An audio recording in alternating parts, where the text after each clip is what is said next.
అందరికీ నమస్కారం అండి.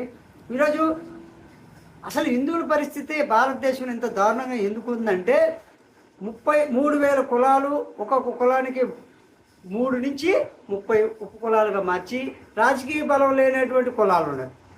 రాజకీయంగా ఇప్పటివరకు ఎదగదనే అవకాశం రాని, ఉద్యోగ వ్యవస్థలో అవకాశం రాని కుటుంబాలు చాలా ఉన్నాయి.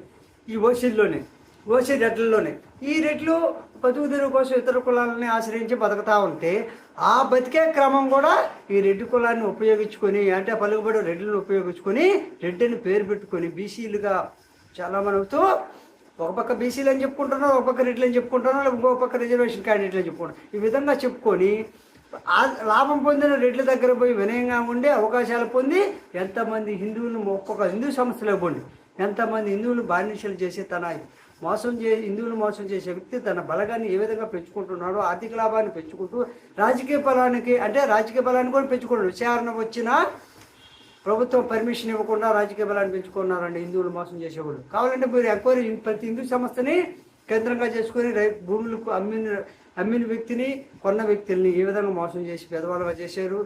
ఉద్యోగాలన్నీ దశాబ్దాలుగా పేదవాళ్ళగా మార్చి బానిసేవ చేస్తూ అడిగితే రౌడిజం కూడా చేసేటువంటి గ్రూపుని తయారు చేసుకొని హిందువులు మోసం చేస్తున్నారు. తర్వాత ఇతర మతాలు హిందూ సంస్థలను సమగ్ర విచారించండి.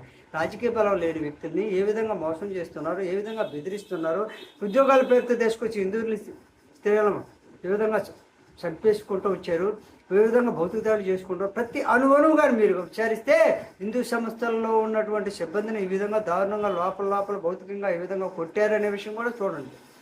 మీ మీడియేటర్ వ్యవస్థను ఉపయోగించి నిధుల ద్వారా వాళ్ళకు సంపాదించుకున్న నిధుల ద్వారా మీడియేటర్ వ్యవస్థని, విచారణ సంస్థను కూడా ఎలా ఉపయోగించుకొని హిందువులు మోసం చేస్తున్నారో, హిందువులుగా ఉండి వీళ్ళు హిందువులా కాదా తేల్చాల్సిన విషయం ప్రజల మీద ఉంది, నాయకుల మీద ఉంది. ఎందుకు వీళ్ళు మోసం చేస్తున్నారు హిందువుల్ని అనేటువంటిది ఆలోచించాలంటే వాళ్ళ బలగాన్ని హిందూ సంస్థలు పెంచుకుంటూ పోతున్నారు. వాళ్ళు ఎందుకు పెంచుకుంటున్నారంటే వాళ్ళు హిందువులు పెంచుకొని హిందువులు మోసం చేసేవాళ్ళు ఎవరు, ఏ మతం ద్వారా వచ్చారు, వాళ్ళ ఉద్యోగాలు ఇచ్చి కల్పించినటువంటి నాయకులు ఎవరు, ఆ నాయకుడు ఇతర మతమా కదా, అయితే ఇతర మతాల నాయకుల ద్వారా వచ్చిన వ్యక్తి ఈ విధంగా హిందూ నాయకులతో చేతులు కలిపి హిందువులు ఎందుకు మోసం చేస్తున్నాడు. చేసేటువంటి మోసాలు బయట ప్రపంచానికి తెలియకుండా అడిగితే భౌతిక దాడులు చేస్తే అన్ని వ్యవస్థలు మేనేజ్ చేసి ఈ విధంగా ఆత్మహత్యలు చేసుకునేటట్టు చేస్తున్నారు, అనారోగ్యం పాలైతేటట్టు చేస్తున్నారు. ఈ విధంగా చనిపోయిన విచారణ లేకుండా చేసుకుంటూ వస్తున్నారు హిందువుల్ని. కాబట్టి హిందువులను మోసం చేసేది మొదటి హిందువులే. కాబట్టి హిందువులను మోసం ఎక్కడ ఏ హిందూ సంస్థలో మోసం చేస్తున్న సమగ్ర విచారణ జరిపిస్తే అప్పుడు వాస్తవాలు బయటకు వస్తాయి. అంతేగాని